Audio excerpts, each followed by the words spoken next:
आज हम भारत के स्वतंत्रता संग्राम के उस दौर की बात करने वाले हैं जब पहली बार शायद इतने बड़े पैमाने पर पूरे देश ने एक साथ मिलकर ना कहा था। हाँ, बिल्कुल। हम बात कर रहे हैं असहयोग आंदोलन और खिलाफत आंदोलन की।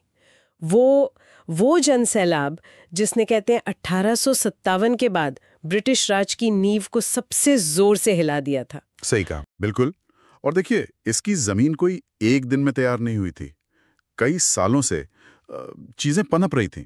जैसे पहला विश्व युद्ध खत्म हुआ 1918 में, लगा था कि अब शायद कुछ राहत मिलेगी। हाँ, उम्मीद तो यही रही होगी, पर हुआ बिल्कुल उल्टा। देश में आर्थिक मुश्किलें बहुत बढ़ गईं, महंगाई तो जैसे आसमान छू रही थी। अच्छा। हाँ, भारतीय उद्योगों का उत्पादन कम हो गया और ऊपर से सरकार ने टैक्स का बोझ और बढ़ा दिया। तो इससे समाज के लगभग हर तबके में, मतलब किसानों से लेकर शहर के लोगों तक, एक गुस्सा था, एक बेचैनी थी अंग्रेजों के खिलाफ। और सरकार का रवैया कैसा था इस सब पर? कुछ नरमी आई? नरमी बिल्कुल नहीं, बल्कि और सख्ती। युद्ध के टाइम जो कानून लगाए थे ना, जैसे प्रेस पर पाबंदी, बिना जांच के गिरफ्तारी, हाँ, डिफेंस ऑफ इंडिया एक्ट वगैरह। हाँ, वही सब। तो सर सिडनी रॉलेट कमेटी की सिफारिशों पर इन्हीं कठोर उपायों को रॉलेट एक्ट के नाम से, मतलब परमानेंट बनाने की कोशिश हुई। ओहो, मतलब दमन जारी रखने का इरादा था। बिल्कुल। और इसके खिलाफ गांधी जी ने आवाज उठाई। उन्होंने देशव्यापी अभियान चलाया और क्या जबरदस्त असर हुआ, खासकर उत्तर और पश्चिमी भारत में। दुकानें बंद, स्कूल बंद, जैसे जिंदगी थमसी गई थी विरोध में। और फिर वो भयानक घटना हुई, जलियांवाला बाग। एक ऐसा जख्म जो शायद आज भी हरा है। 13 अप्रैल 1919, अमृतसर, बैसाखी का दिन था। अब देखिए, वहां दो तरह के लोग जमा थे। कुछ तो अपने नेताओं डॉक्टर सत्यपाल और किचलू, उनकी गिरफ्तारी का विरोध करने शांति से इकट्ठे हुए थे। और कुछ लोग बेचारे गांव देहात से बैसाखी मेले के लिए आए थे और दिन की गर्मी में सुस्ताने के लिए बाग में बैठ गए। कईयों को तो पता भी नहीं था कि शहर में मार्शल लॉ लगा हुआ है। और फिर जनरल डायर आ गया। हाँ, और उसने बिना कोई चेतावनी दिए निकलने का रास्ता बंद करके सीधा गोली चलाने का हुक्म दे दिया। सैकड़ों लोग मारे गए, बच्चे, बूढ़े, औरतें, कोई नहीं बचा। इस हत्याकांड से पूरे देश में जैसे आग लग गई। गुस्सा तो फूटा ही होगा। जबरदस्त गुस्सा। और फिर जले पर नमक छिड़कने जैसा हुआ जब जांच के लिए हंटर कमीशन बना। उसकी रिपोर्ट बिल्कुल लीपापोती वाली थी। अच्छा। हाँ, और हद तो तब हो गई जब ब्रिटिश संसद के हाउस ऑफ लॉर्ड्स में जनरल डायर की कार्रवाई को सही ठहरा दिया गया। इससे भारतीयों का असंतोष और बढ़ गया। फिर वो मॉन्टेग्यू चेम्सफोर्ड सुधार आए, लेकिन उनसे स्वराज की जो उम्मीद थी वो तो दूर दूर तक पूरी नहीं हुई। तो एक तरफ ये राजनीतिक माहौल पूरा गरमाया हुआ था, गुस्सा, अन्याय का एहसास, और इसी वक्त एक और धारा भी बह रही थी, खिलाफत की। ये क्या मामला था? हाँ, ये भी बहुत महत्वपूर्ण था। देखिए, दुनिया भर के मुसलमान, और उनमें भारतीय मुसलमान भी शामिल थे, वो तुर्की के सुल्तान को अपना खलीफा मानते थे, मतलब अपना आध्यात्मिक नेता। ठीक है। अब हुआ ये कि पहले विश्व युद्ध में तुर्की ने ब्रिटेन के खिलाफ जर्मनी और ऑस्ट्रिया का साथ दिया था। हाँ, ये तो पता है। तो भारतीय मुसलमानों ने युद्ध में ब्रिटिश सरकार का साथ इस भरोसे पर दिया था कि भाई युद्ध खत्म होने के बाद तुर्क साम्राज्य, खासकर जो मुसलमानों के पवित्र स्थान हैं, उनका और खलीफा का सम्मान बरकरार रखा जाएगा। लेकिन अंग्रेजों ने अपना वादा नहीं निभाया। बिल्कुल नहीं। युद्ध जीतने के बाद उन्होंने तुर्क साम्राज्य के टुकड़े टुकड़े कर दिए, खलीफा को सत्ता से हटा दिया गया, उसकी शक्तियां छीन ली गईं। अब इसे भारतीय मुसलमानों ने खलीफा का और अपने धर्म का घोर अपमान माना। जाहिर है नाराजगी तो हुई होगी। बहुत ज्यादा। और इसी नाराजगी से निकला खिलाफत आंदोलन। नेता थे अली बंधु, शौकत अली और मोहम्मद अली मौलाना, अबुल कलाम आजाद, अजमल खान, हसरत मोहनी जैसे बड़े लोग। इन्होंने 1919 में अखिल भारतीय खिलाफत समिति बनाई। अच्छा। इनका मकसद था ब्रिटिश सरकार पर दबाव डालना कि वो तुर्की के प्रति अपना रवैया बदले। इनकी मांगे थीं कि खलीफा का कंट्रोल मुस्लिम पवित्र स्थानों पर बना रहे और उन्हें, मतलब खलीफा को, एक सम्मानजनक इलाका दिया जाए। नवंबर 1919 में दिल्ली में एक बड़ा सम्मेलन हुआ। उसमें तो ब्रिटिश सामान के बहिष्कार तक का ऐलान कर दिया गया। और यहीं पर गांधी जी की एंट्री होती है ना? उन्होंने इस खिलाफत के मुद्दे में कुछ और देखा। बिल्कुल। गांधी जी ने इसमें एक सुनहरा मौका देखा। उन्हें लगा कि ये एक ऐसा मुद्दा है जिस पर हिंदू और मुसलमान दोनों समुदाय एक साथ आ सकते हैं। उन्हें लगा कि अगर इन दो बड़ी ताकतों को ब्रिटिश हुकूमत के खिलाफ एकजुट कर दिया जाए तो औपनिवेशिक शासन का अंत करना मतलब आसान हो जाएगा। ये हिंदू मुस्लिम एकता का एक जबरदस्त अवसर था। ये तो बहुत बड़ी सोच थी। एक तरह से एक धार्मिक भावना को राष्ट्रीय आंदोलन से जोड़ने का प्रयास। हाँ, एक बड़ा दांव था ये। लेकिन क्या कांग्रेस इसके लिए तुरंत तैयार हो गई? मतलब आखिर ये मुद्दा तो धार्मिक था, कांग्रेस तो एक सेक्युलर संगठन थी। देखिए, शुरुआत में थोड़ी हिचकिचाहट जरूर थी। कांग्रेस के अंदर भी कुछ नेता थे जिन्हें लग रहा था कि भाई धर्म को राजनीति में लाना ठीक नहीं होगा। ये चिंता तो स्वाभाविक थी। हाँ, लेकिन फिर दो बातें हुई। एक तो एकता की जरूरत महसूस की जा रही थी, और दूसरा, इतने बड़े पैमाने पर जन लामबंदी का जो मौका दिख रहा था उसे नजरअंदाज करना मुश्किल था। तो आखिरकार कांग्रेस ने इस मुद्दे पर समर्थन देने का फैसला किया, और उधर मुस्लिम लीग ने भी कांग्रेस को अपना पूरा समर्थन दिया। ये अपने आप में बहुत बड़ी घटना थी उस वक्त के हिसाब से। सही में हिंदू मुस्लिम एकता का ऐसा नजारा कम ही देखने को मिला था। तो अब मंच तैयार हो गया था, फिर आंदोलन शुरू कैसे हुआ?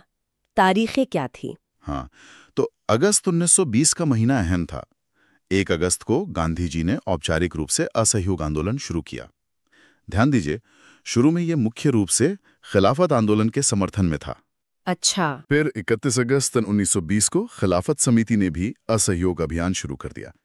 फिर सितंबर 1920 में कलकत्ता में कांग्रेस का एक विशेष अधिवेशन हुआ। वहां इस असहयोग कार्यक्रम को मंजूरी मिल गई। और फिर नागपुर अधिवेशन। हाँ, दिसंबर 1920 में नागपुर अधिवेशन में इसे अंतिम रूप दिया गया, और अब ये कांग्रेस का अपना कार्यक्रम बन गया। और यहीं पर गांधी जी ने वो बड़ा ऐलान किया कि अगर असहयोग का सही ढंग से पालन किया गया तो 1 साल के भीतर स्वराज हासिल हो जाएगा। 1 साल में स्वराज? ये तो बहुत ही महत्वाकांक्षी लक्ष्य था। तो इसने लोगों में जोश भी भर दिया। तो ये असहयोग जमीन पर दिख कैसा रहा था? मतलब लोग कर क्या रहे थे असल में? इसका जो मूल मंत्र था वो था सरकार से किसी भी तरह का सहयोग न करना। सीधी सी बात। जैसे क्या क्या शामिल था इसमें? कई चीजें थी। लोगों से अपील की गई कि वो सरकारी स्कूल और कॉलेज छोड़ दें। हाँ। वकील अपनी प्रैक्टिस छोड़ दें, अदालतों का बहिष्कार करें, सरकारी नौकरियां छोड़ दें, सरकार ने जो उपाधियां या सम्मान दिए हैं उन्हें लौटा दें। और वो बहिष्कार वाला पहलू, वो सबसे अहम था। विदेशी वस्तुओं का बहिष्कार, खासकर विदेशी कपड़ों का, ये बहुत बड़ा हथियार बना। और क्या इसका असर हुआ था? वाकई में लोग मान रहे थे ये सब? जबरदस्त असर हुआ। विदेशी कपड़ों की तो जगह जगह होली जलाई जाने लगी। ये एक राष्ट्रीय कार्यक्रम जैसा बन गया। आंकड़े बताते हैं कि 1920 और 1922 के बीच जो विदेशी कपड़े का आयात होता था ना, वो लगभग आधा रह गया था। बाप रे, आधा? हाँ, बिल्कुल। और सिर्फ बहिष्कार नहीं था, इसके साथ साथ स्वदेशी पर जोर था, यानी अपने देश में बनी चीजें इस्तेमाल करना, खासकर हाथ से कते और बुने हुए कपड़े, खादी। चरखा और खादी, हाँ, ये तो प्रतीक बन गए थे उस आंदोलन के। बिल्कुल, चरखा तो घर घर में पहुंच गया। खादी पहनना देशभक्ति का स्वाभिमान का प्रतीक बन गया। ये सिर्फ कपड़े की बात नहीं थी, ये आत्मनिर्भरता की लड़ाई थी, अंग्रेजी अर्थव्यवस्था को चोट पहुंचाने की कोशिश थी। इसके अलावा अस्पृश्यता को दूर करने और हिंदू मुस्लिम एकता को मजबूत करने की भी कोशिशें हुई। शराब की दुकानों पर धरने दिए गए। क्या समाज के सभी वर्गों ने इसमें हिस्सा लिया था, या ये कुछ खास वर्गों तक सीमित था? नहीं, यही तो इस आंदोलन की सबसे बड़ी खासियत थी। इसका फैलाव अभूतपूर्व था। समाज का शायद ही कोई तबका अछूता रहा हो। अच्छा। कौन कौन शामिल थे? देखिए, लिस्ट लंबी है।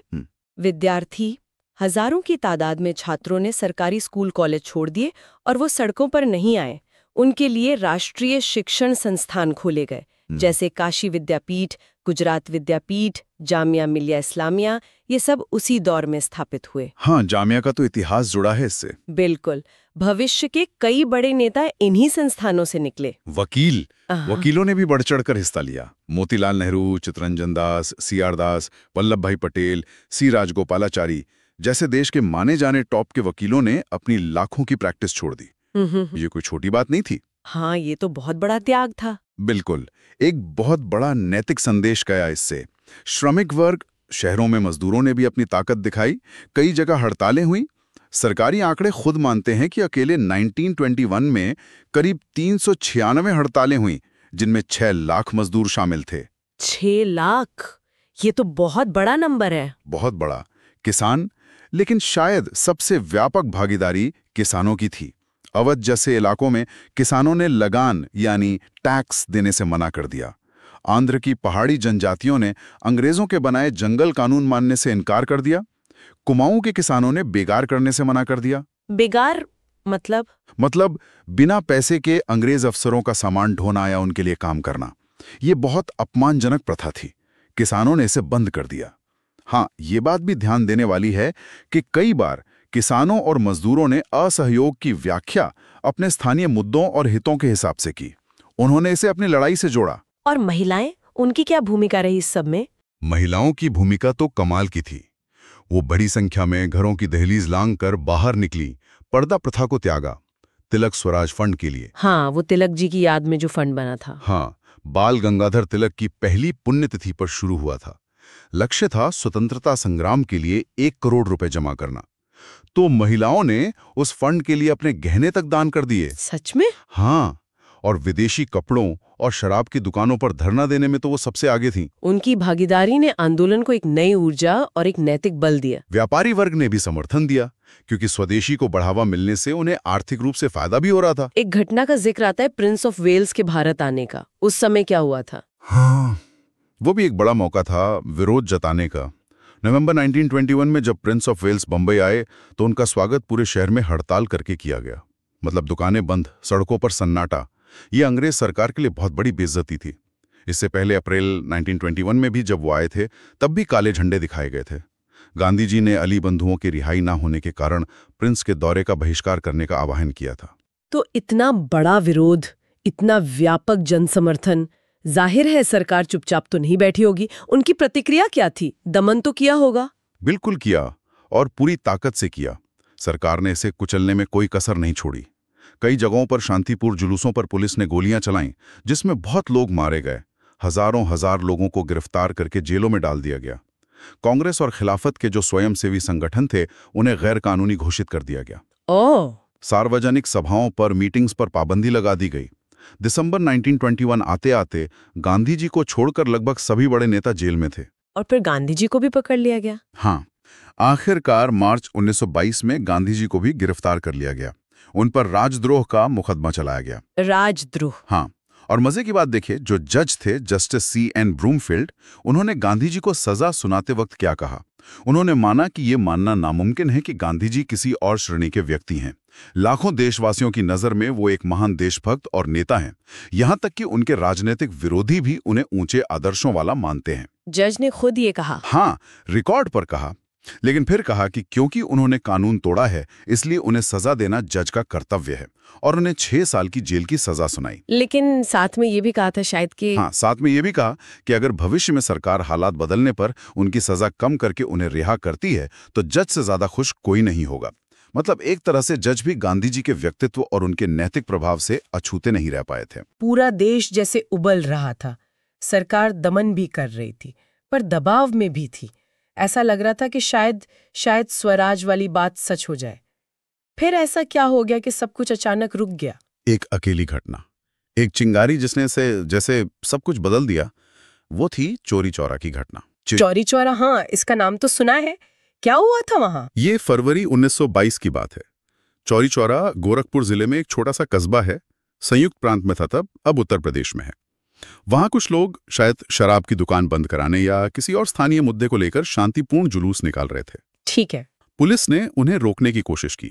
जुलूस और पुलिस के बीच झड़प हो गई। पुलिस ने भीड़ पर गोली चला दी, जिसमें कुछ प्रदर्शनकारी मारे गए। बस फिर क्या था, भीड़ भड़क उठी। गुस्से में बेकाबू भीड़ ने पुलिस थाने पर हमला कर दिया और उसमें आग लगा दी। अब कुछ पुलिस वाले जान बचाने के लिए थाने के अंदर छुपे हुए थे। वो 22 पुलिसकर्मी उस आग में जिंदा जल गए। 22 पुलिसकर्मी? ये तो बहुत भयानक हिंसा थी। बहुत भयानक। और इस खबर ने गांधी जी को अंदर तक हिला दिया। वो स्तब्ध रह गए, बहुत दुखी हुए। उनका रिएक्शन क्या था? उनके लिए अहिंसा सिर्फ एक रणनीति नहीं थी, वो एक अटूट सिद्धांत था, एक मजहब जैसा था। उन्हें लगा कि लोग अभी अहिंसक सत्याग्रह के अनुशासन के लिए तैयार नहीं हैं। उन्हें डर था कि अगर आंदोलन हिंसक रास्ते पर चला गया तो सरकार को इसे बेरहमी से कुचलने का न सिर्फ बहाना मिल जाएगा, बल्कि वो नैतिक बल भी खो देंगे। तो उन्होंने फौरन बिना देर किए आंदोलन वापस लेने का फैसला कर लिया।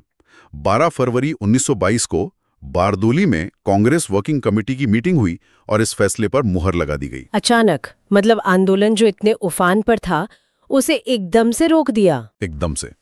गांधी जी ने अपने अखबार यंग इंडिया में लिखा भी। उन्होंने कहा कि आंदोलन को हिंसक होने से बचाने के लिए वो हर अपमान सहने को तैयार हैं, हर यातना सहने को तैयार हैं, यहां तक कि मौत भी सहने को तैयार हैं।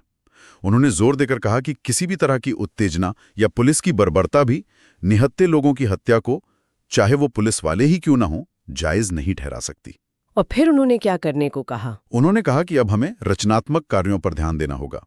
खादी को बढ़ावा देना, छुआछूत मिटाना, हिंदू मुस्लिम एकता को मजबूत करना, इन सब कामों पर। लेकिन गांधी जी के इस फैसले से सब लोग खुश नहीं थे। हाँ, ये तो सोचा जा सकता है।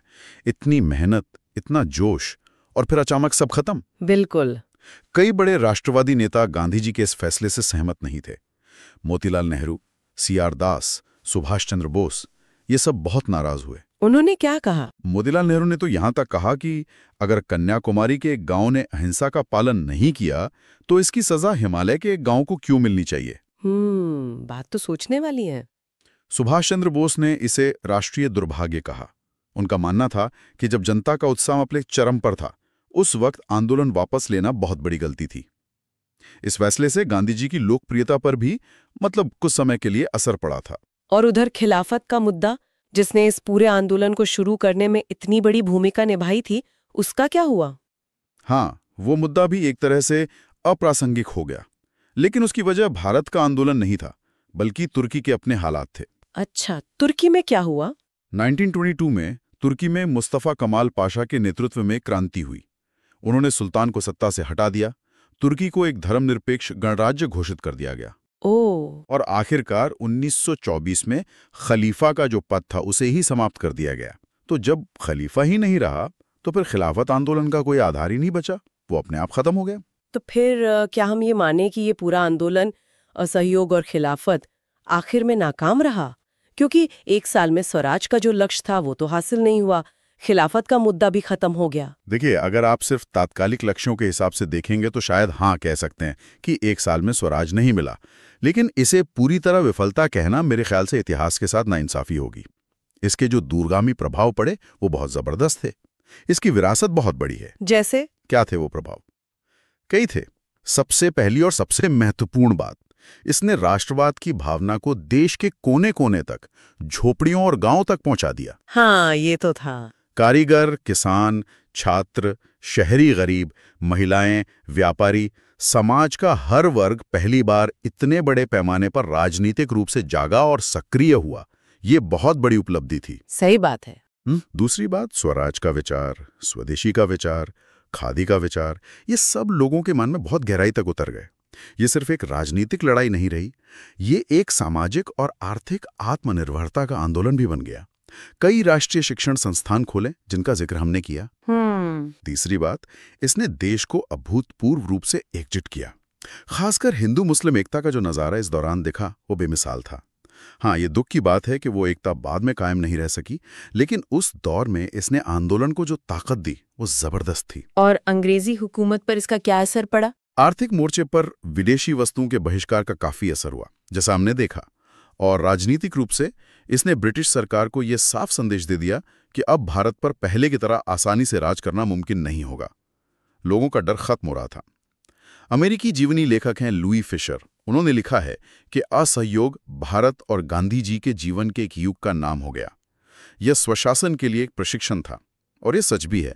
1857 के गदर के बाद पहली बार ब्रिटिश राज की नींव सचमुच हिली थी। हाँ, इसने भविष्य के आंदोलनों के लिए एक मजबूत आधार तैयार किया। लोगों को अपनी सामूहिक शक्ति का एहसास हुआ, लेकिन साथ ही इसने ये भी दिखाया कि इतने बड़े, इतने विशाल जन आंदोलन को पूरी तरह अहिंसक बनाए रखना कितनी बड़ी चुनौती है। तो कुल मिलाकर हम कह सकते हैं कि असहयोग और खिलाफत आंदोलन भारतीय स्वतंत्रता संग्राम में एक ऐसा निर्णायक मोड़ था जिसने लड़ाई का पूरा नक्शा ही बदल दिया। युद्ध के बाद पनपा गुस्सा, खिलाफत का धार्मिक राजनीतिक मुद्दा, गांधी जी का करिश्माई नेतृत्व और सबसे बढ़कर आम लोगों की अभूतपूर्व भागीदारी, इन सब ने मिलकर एक ऐसा आंदोलन खड़ा किया जिसकी मिसाल मिलना वाकई मुश्किल है। बिल्कुल सही। भले ही एक साल में स्वराज का नारा हकीकत नहीं बन पाया और खिलाफत का मुद्दा भी रास्ते में छूट गया, लेकिन इसने आम भारतीयों को पहली बार राष्ट्रीय आंदोलन के केंद्र में ला खड़ा किया।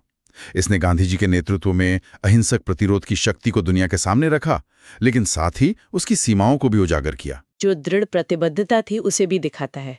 लेकिन फिर भी ये सोचते हुए कि उस वक्त लोगों में कितना जोश था, कितना उबाल था, मन में एक सवाल तो उठता है, अगर गांधी जी ने आंदोलन वापस न लिया होता तो क्या होता?